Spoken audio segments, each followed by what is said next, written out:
रमेश कुमार शर्मा आज पुनः अपने YouTube channel UK Sharma Hindi classes के माध्यम से आपके समक्ष उपस्थित हुआ हूं। आप लगातार हमारे इस चैनल पर अभी पढ़ रहे हैं नागमती वियोग खंड जैसी कि बहुत ही प्रसिद्ध रचना का बेहद महत्वपूर्ण अंश जैसी के माध्यम से जो वियोग वर्णन किया गया है, जिसे बारहमासा शैली में कवि ने लिखा है। नागमती के प्रसंग के बारे में आपको पता ही है कि नागमती की जो वियोग दशा है इस कारण से उत्पन्न हुई है कि रत्नसेन पद्मावती की तलाश में जा चुका है सिंघल द्वीप, और यहाँ चित्तौड़गढ़ में रानी नागमती अकेले बच जाती है, जिसके कारण वो वियोग को महसूस कर रही है। कवि ने बारहमासा शैली में इसका वर्णन किया है। वाहात्मक शैली का प्रयोग भी कवि ने किया है, अवधी भाषा का भी प्रयोग है। तो हम आज आपको इस वियोग वर्णन की परंपरा में अगले व्याख्यान की तरफ ले चलेंगे। आज जो नागमती वियोग वर्णन है, वियोग खंड है, इसके 11वें पद को पढ़ने जा रहे हैं। 11वें पद में मूल रूप से कवि ने जो वर्णन किया है कि ये माघ का महीना है, जहाँ पर जो शीत ऋतु है अपने उत्कर्ष पर हो जाता है। नायिका किस प्रकार से यहाँ और वियुक्ता हो रही है, यह ठंड का चरम उत्कर्ष है और नायिका अकेली है। यहाँ पर बड़ा सुंदर वर्णन है कि यहाँ पर जो दरअसल आप देखेंगे कि वियोग का मानवीकरण कर दिया गया है। ये वियोग केवल एक भाव नहीं है, बल्कि मानवीय गुणधर्मों से कवि ने इसे लैस कर दिया है, जिसके कारण ये वियोग वर्णन बहुत ही विशिष्ट हो गया है। हम पद पर आपको लिए चलेंगे और क्रमवार इसकी व्याख्या से आपको बताएंगे कि क्या है इसमें। जैसा कि मैंने बताया कि पूस महीने, ये माघ महीने का वर्णन है। पूर्व में आपने पूस को पढ़ा था। बारहमासा शैली का प्रयोग है। हर एक महीने अपने तरीके से नायिका को प्रभावित कर रहा है और रत्नसेन का भाव यहाँ निरंतर खल रहा है नायिका को। लागेऊ माघ है, लागेऊ माघ, ये माघ महीना है। माघ का महीना आ चुका है, परे अब पाला, पाला पड़ने लगा है इस माघ के महीने में। कवि ने साफ वर्णन किया है कि ये माघ का महीना है जब पाला पड़ने लगा है। इसके आगमन से ही नायिका बहुत पीड़ित हो रही है। इसके आगमन से ही नायिका वियोग को और भी अधिक महसूस कर रही है कि लागे माघ परे अब पाला, पाला पड़ रहा है। बिरहा काल भय उजर काला, जाड़ा के इस काल में, ये जरकाला मतलब जाड़ा का काल, जाड़ा के इस काल में जो विरह है वो काल का रूप धारण कर लिया है। यही कारण है कि यहाँ पर जो विरह है या वियोग है उसका कवि ने मानवीकरण कर दिया है। यही इस पद की सबसे अधिक खूबसूरती है, यही इसका विशिष्ट सौंदर्य है, जिसे आप इस पद में देखेंगे कि विरहा काल भय उजर काला, जाड़े के इस काल में जो विरह है वह काल का रूप धारण कर लिया है। वो नायिका के जीवन को लील लेना चाहता है, समाप्त कर देना चाहता है।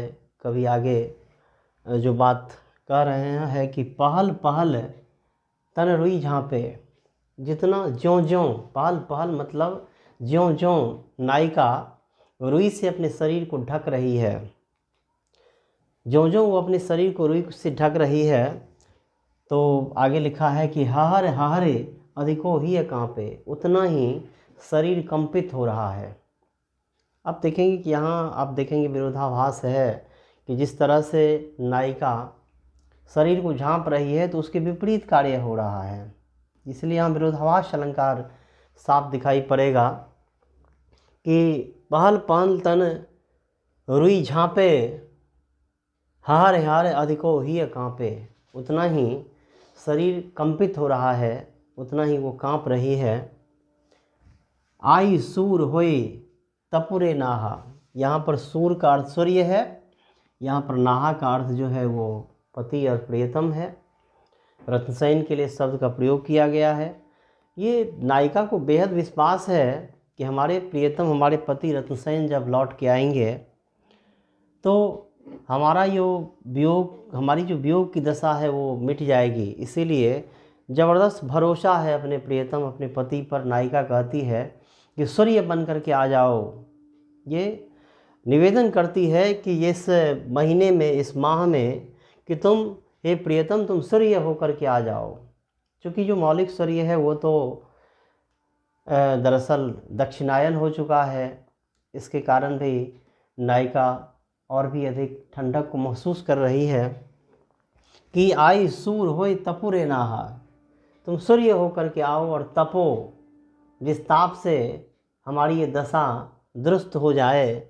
यह कहती है नागमती, तोहे बिनु जार न छूटे माहा, तुम्हारे बिना इस महीने में, इस माघ के महीने में तुम्हारे बिना जार नहीं जा सकता, ठंडा नहीं जा सकता। तुम्हारे बिना इस अवस्था से, इस मौसम की प्रतिकूलता से हम सामना नहीं कर सकते हैं। नायिका इस तरह से अपने प्रियतम से निवेदन कर रही है। आगे वर्णन है कि यही माह उपजे रसमूल, रसमूलो, ये महीना जो माघ का महीना है, प्रकृति इस महीने में रसयुक्त हो जाती है, प्रकृति सरस हो जाती है।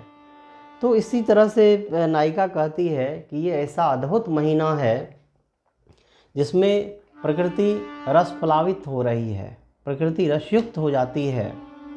और आगे कवि ने लिखा है कि तू सो भौर मोर जौवन फूलो, तुम भंवरे बन करके आ जाओ और हमारी जवानी फूलों के समान जो है वो खिल चुका है। इसलिए नायिका एक प्रकार से ये निमंत्रित करती है अपने प्रियतम को कि मेरा शरीर, मेरा यौवनत्व फूल के समान है और तुम भ्रमर हो। इसीलिए ये उपयुक्त समय है जब पूरी प्रकृति रस प्लावित हो चुकी है, नायिका का यौवनत्व भी फूल के समान खिला हुआ है और नायिका यहाँ पर खुला निमंत्रण दे रही है अपने प्रियतम रत्नसेन को कि तुम लौट के आ जाओ।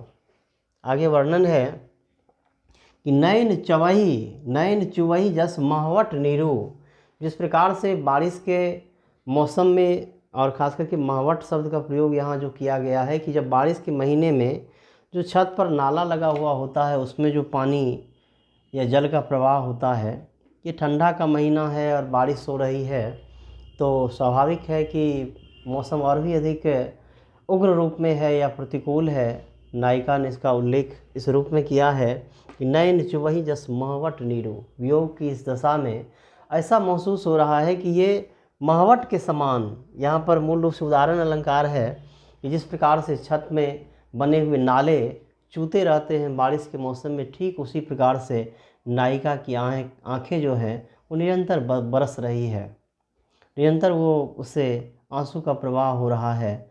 और यहाँ पर नायिका अपने प्रियतम के आगमन के लिए निरंतर निवेदन कर रही है। आगे वर्णन है कि तोहे बिनु अंग लाग सर चीरू, ये सर चीरू शब्द का प्रयोग जो किया गया है इसमें रूपक है कि सर का माने चीर का, दरअसल वह जो वर्णन है वो सर रूप में, सर यहाँ मान है कि शरीर में लगा हुआ जो वस्त्र है इस मौसम में, जब मौसम सर्वथा प्रतिकूल है और शरीर से लगा हुआ जो वस्त्र है वो सर्वथा बाण के रूप में परिलक्षित हो रहा है।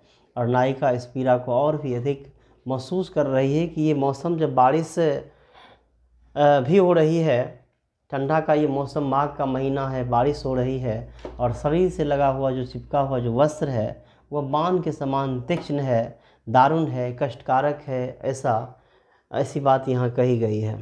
आगे वर्णन है कि टप टप बूंद परही जस ओला, ओला पड़ना, जो कि माघ का महीना है और ओला पड़ता है, पाला पड़ता है, तो यहाँ कवि ने लिखा है कि टप टप बूंद, ये ओला है वो ओस के समान नहीं बल्कि बूंद में तब्दील हो गया है, इसीलिए टप टप वो चू रहा है।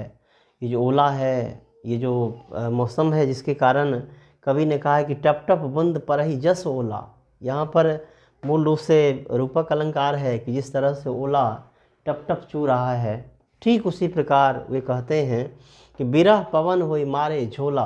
बिरह पवन, बिरह जो है, पवन जो है वो वियोग का रूप धारण कर लिया है। मूल रूप से यहाँ जो अलंकार है वो अलंकार रूपक ही है कि बिरह पवन होई मारे झोला, जो पवन है वो, जो बिरह है वो पवन का रूप धारण कर लिया है और वो झोला मार रहा है, उसके झोंके आ रहे हैं, जिसके कारण जो मौसम की ठंडकता है वो और भी अधिक बढ़ रही है और नायिका और भी अधिक पीड़ित हो रही है। कवि ने यहाँ पर इस रूप में इसका उल्लेख किया है। आगे वर्णन है कि कही के श्रृंगार को पहिरु पटोरा।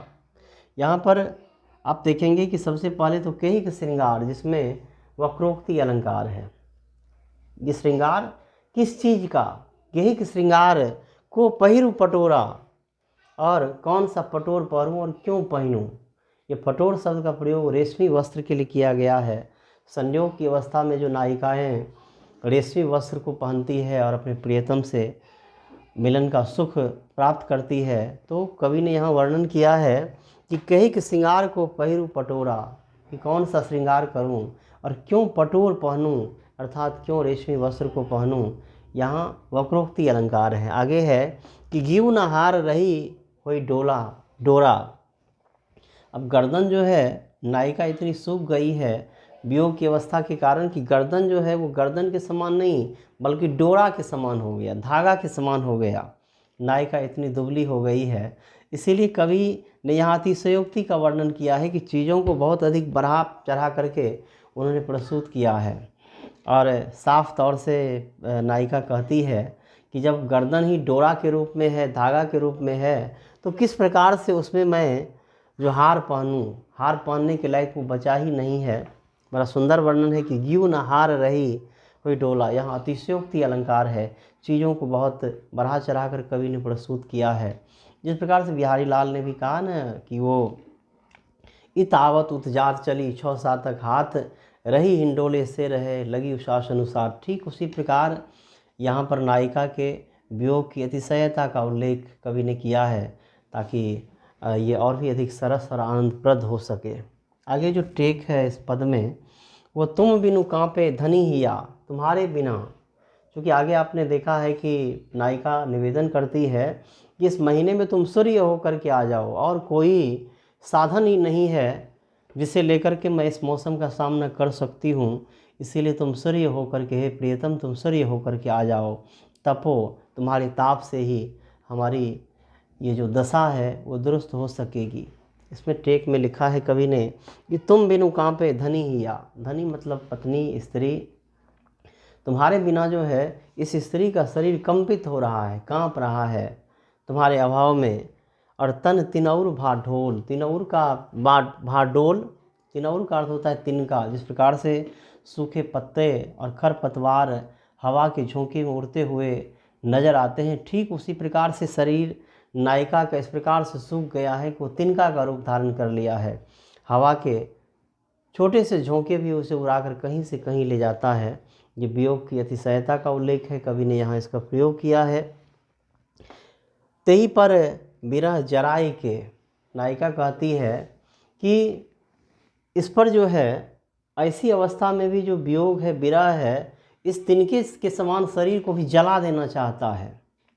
वियोग ऐसे चरम अवस्था में है कि उस वियोग की जो अग्नि है वो निश्चय ही नायिका को इस अवस्था में जला ही देना चाहता है।